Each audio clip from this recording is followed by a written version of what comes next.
સવારમાં ઉઠીને તરફડિયા લઈને નીકળી ગયા વાડી બધું, કારણ કે કાઢવાના હતા ઘઉં.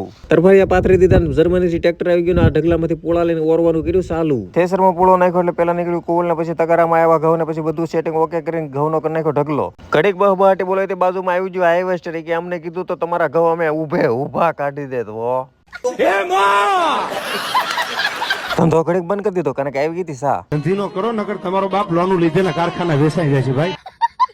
ઘડીક ધંધો ચાલુ કર્યો તો સાધુ આવી જાય કે લાવો અમારા ભાગનું. તું આવા કામ કરીશ તો આવું તો થવાનું જ છે. પછી ફૂલ બાકાજી કે કામ કર્યું ચાલુ, ઘડીકમાં તો બધું ઉપાડી લીધું. ઘઉં નીકળી ગયા, ટ્રેક્ટર મોકલી દીધું જર્મની બાજુ ને આપણે નીકળી ગયા બપોરે જમવા. બપોરનું ભોજન લઈને પાછા આપણે ગયા હતા વાડીએ, કારણ કે ઇઝરાયલ થી આવ્યું હતું ટ્રેક્ટર ઘઉં સાફ કરવા. ये क्या तमाशा लगा रखा है तूने? ઘઉં સાફ કરવાનું વેતું કર્યું છે તો તગારા ઘટ્યા.